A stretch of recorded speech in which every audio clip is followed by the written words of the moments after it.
نحمدہ ونصلی علی رسول الکریم اما بعد اعوذ باللہ من الشیطان الرجیم بسم اللہ الرحمن الرحیم ان الذین جاءوا بالافک عصبۃ منکم لا تحسبوه شرا لکم بل هو خیر لکم لکل امرئ منهم ما اکتسب من الاثم والذی تولی کبرہ منهم له عذاب عظیم۔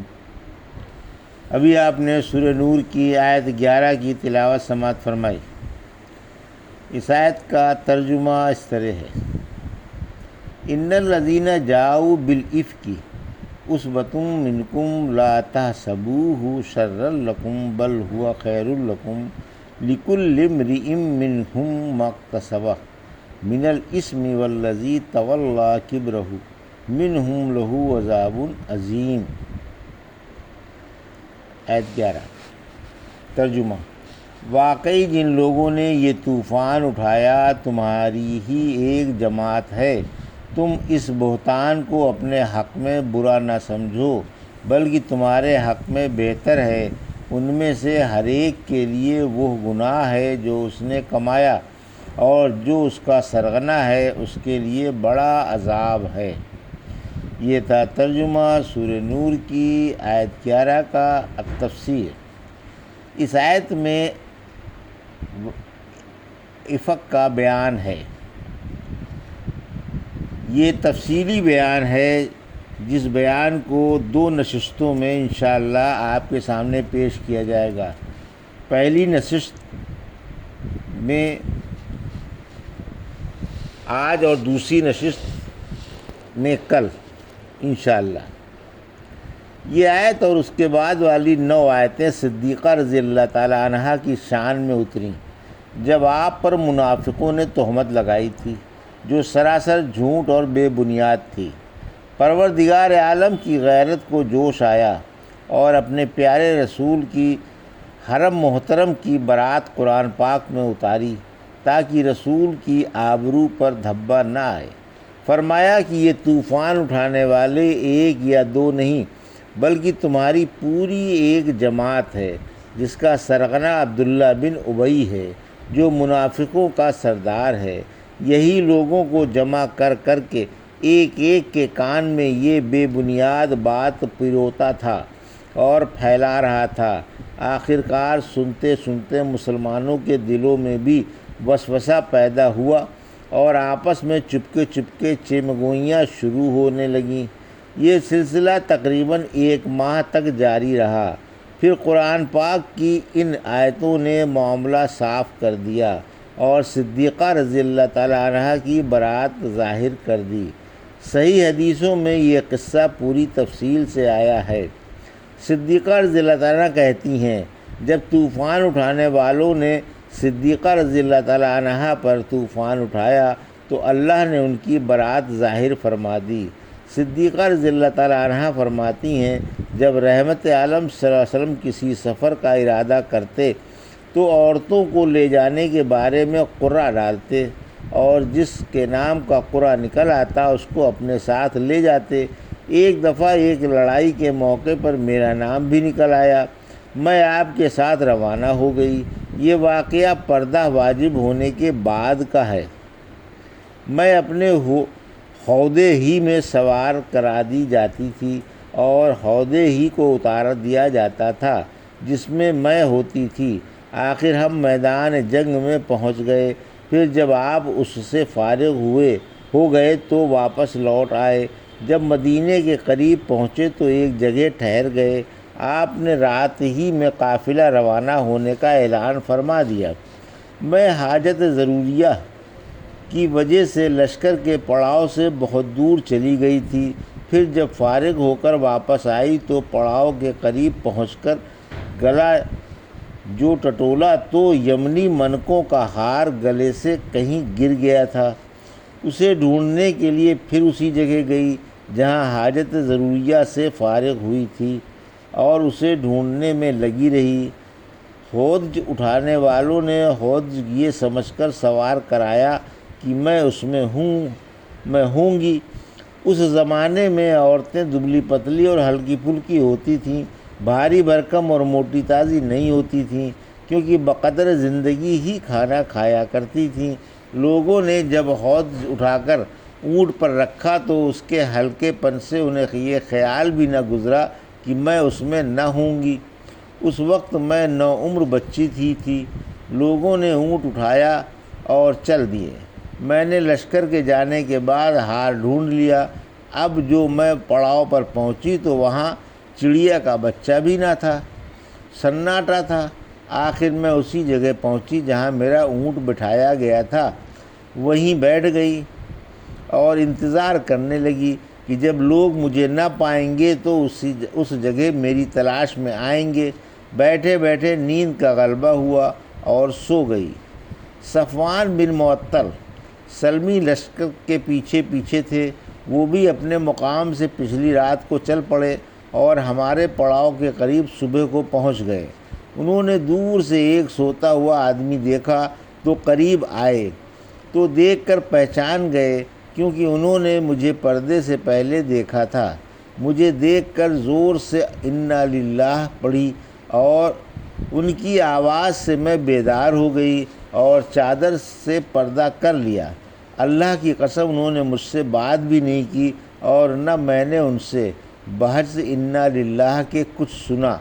جب انہوں نے اپنی سواری بٹھا دی اور اس کے ہاتھ پر اپنا پاؤں رکھ لیا تو میں اٹھ کر اس پر سوار ہو گئی۔ پھر وہ سواری کو ہانک کر لے گئے اور قریب دوپہر کے ہم اپنے قافلے والوں سے جا ملے۔ بات صرف اتنی ہی تھی جس کا ہلاک ہونے والوں نے بتنگڑ بنا لیا۔ ان کا سرغنہ اور گرو گھنٹال عبداللہ بن ابی تھا۔ آخر کار ہم مدینہ منورہ پہنچ گئے۔ میں مدینے میں آتے ہی 1 ماہ تک بیمار رہی۔ لوگ بہتان والوں کی باتوں کو پھیلا رہے تھے اور مجھے اس معاملے کی ذرا بھی خبر نہ تھی۔ البتہ مجھے رسول اللہ صلی اللہ علیہ وسلم کے رویے سے شک ضرور ہوتا تھا، کیونکہ میں اس بیماری میں آپ کی محبت و شفقت میں کمی دیکھتی تھی، ورنہ آپ میری بیماری سے سخت بے قرار ہو جایا کرتے تھے اور آپ کی محبت و شفقت بڑھ جایا کرتی تھی۔ اس دفعہ آپ آ کر سلام کرتے، پھر حال پوچھ کر تشریف لے جاتے۔ اس سے مجھے شک ہوتا تھا کہ نہ معلوم آپ کی عنایتوں میں کیوں کمی ہے۔ مجھے کیا خبر تھی کہ لوگوں نے مجھ پر الزام لگا رکھا ہے اور اس کا خوب چرچا ہو رہا ہے۔ ایک روز باوجود نحیف و لاغر ہونے کے میں اور مستہ رضی اللہ تعالی عنہ جنگل میں قضائے حاجت کے لیے گئے۔ ہم جنگل ہی میں قضائے حاجت کے لیے جایا کرتے تھے اور رات ہی کو نکلا کرتے تھے۔ اس زمانے میں گھروں میں بیت الخلاء نہیں بنائے جاتے تھے۔ قدیم عربوں کی طرح گھروں میں بیت الخلاء بنانے سے بے وجہ بدبو کے گھن آتی تھی۔ آخر کار میں مستہ رضی اللہ تعالی عنہ بنت ابی دہم بن عبد المطلب بن عبد مناف کے ساتھ قضائے حاجت کے لیے روانہ ہوئی۔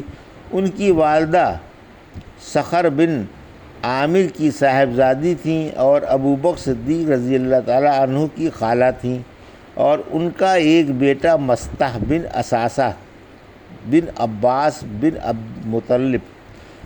عبد المطلب بھی ہے۔ ہم قضائے حاجت سے فارغ ہو کر گھر واپس آ رہی تھیں کہ مستہ رضی اللہ تعالی عنہ کا چادر میں پاؤں الجھ گیا اور گر گئیں۔ ان کی زبان سے بے ساختہ نکلا کہ مستہ ہلاک ہو۔ میں نے کہا یہ کیا کہہ رہی ہو؟ ایسے شخص کو کوس رہی ہو جو جنگ بدر میں شامل تھا۔ بولیں بھولی بچی، تجھے کیا معلوم اس نے کیا اڑا رکھا ہے؟ میں نے پوچھا کیا اڑا رکھا ہے؟ انہوں نے میرے متعلق جو کچھ لوگوں میں چرچا پھیلا ہوا تھا مجھے سب کچھ بتا دیا۔ ایک تو میں بیمار ہی تھی، دوسری بیماری یہ چمٹ گئی۔ پھر جب میں گھر آئی تو رحمت عالم صلی اللہ علیہ وسلم نے آ کر سلام کیا اور پوچھا کیسی طبیعت ہے۔ میں نے آپ سے میکے جانے کی اجازت مانگی۔ میرا خیال تھا کہ اس سلسلے میں میکے والوں سے تحقیق کروں کہ کیا یہ چرچا پھیلا ہوا ہے یا کیا ہے۔ آپ نے مجھے میکے جانے کی اجازت دے دی۔ میں نے میکہ آ کر اپنی امی جان سے پوچھا، امی جان یہ لوگوں میں کیا چرچا پھیلا ہوا ہے اور میرے متعلق یہ کیا افواہ اڑ رہی ہے؟ امی جان نے فرمایا، بیٹا تم نے اپنا دل بھاری کیوں کیا؟ اگر کسی شخص کی کوئی خوبصورت بیوی ہو اور وہ اسے محبوب بھی ہو اور اس کی سوکنیں بھی ہوں تو اس قسم کی باتیں پیدا ہو ہی جایا کرتی ہیں اور سوکنیں یہ باتیں اڑا ہی دیا کرتی ہیں۔ میں نے کہا سبحان اللہ، کیا لوگوں میں میرے متعلق اس قسم کی باتیں پھیلی ہوئی ہیں؟ غرض یہ کہ میں رات بھر روتی رہی، آنسو تھمتے ہی نہ تھے، نیند تو کس کی رہی، رات بھر پلک سے پلک نہ جھپکائی اور بڑی بے قراری سے تارے گن گن کر اور رو رو کر کو رات کاٹی۔ صبح ہو گئی، اب بھی میری آنکھوں سے آنسو جاری تھے۔ وہی میں دیر لگی، آپ نے علی رضی اللہ تعالیٰ عنہ کو اور اسامہ بن زید رضی اللہ تعالیٰ عنہ کو بلا کر میرے بارے میں مشورہ کیا۔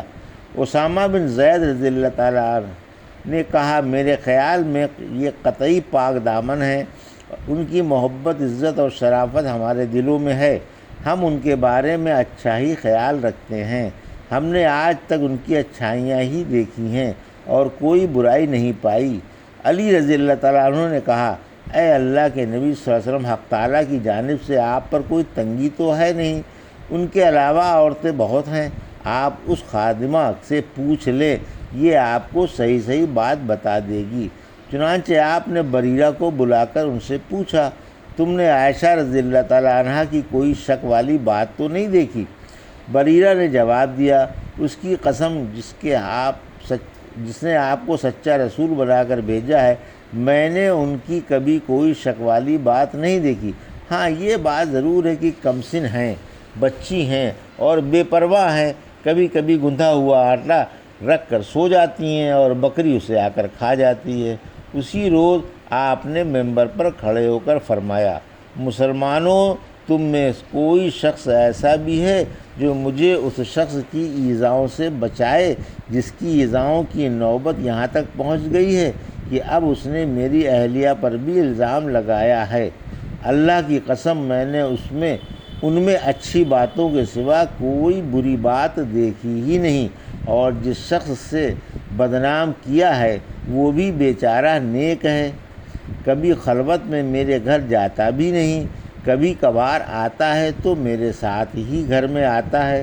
آپ کے یہ درد بھرے الفاظ سن کر سعد بن معاذ انصاری رضی اللہ تعالیٰ عنہ نے کھڑے ہو کر کہا، اے اللہ کے رسول، اس بدبخت سے میں آپ کو بچاؤں گا، اگر وہ اوس کا ہوگا تو اس کی گردن اڑا دوں گا، اور اگر ہمارے بھائیوں یعنی خزرج کا آدمی ہوگا تو آپ جیسا حکم فرمائیں گے ہم بلا تأمل اسے بجا لائیں گے۔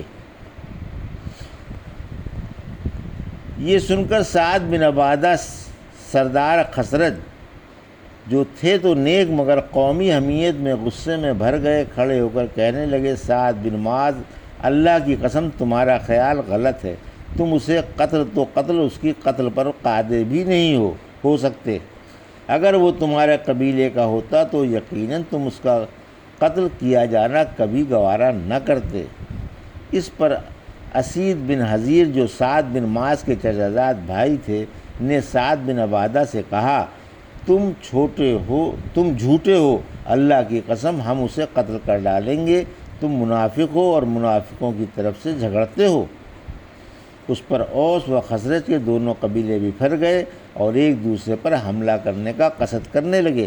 رحمت عالم صلی اللہ علیہ وسلم ممبر پر ہیں اور یہ فتنہ بھڑک رہا ہے، آپ دونوں قبیلوں کو ٹھنڈا کرتے رہے، آخر بمشکل تمام دونوں خاموش ہوئے، آپ بھی خاموش ہو گئے۔ یہ تھا واقعہ سورہ نور کی آیت 11 کا ترجمہ اور تفسیر، جس میں واقعہ افق جو بیان کیا گیا، اس کا پہلا حصہ۔ انشاءاللہ اس کا دوسرا حصہ کل کی نشست میں بیان کیا جائے گا۔ بارک اللہ لی و لکم فی القرآن الحکیم و نفعنا ایاکم بآیات الذکر الحکیم۔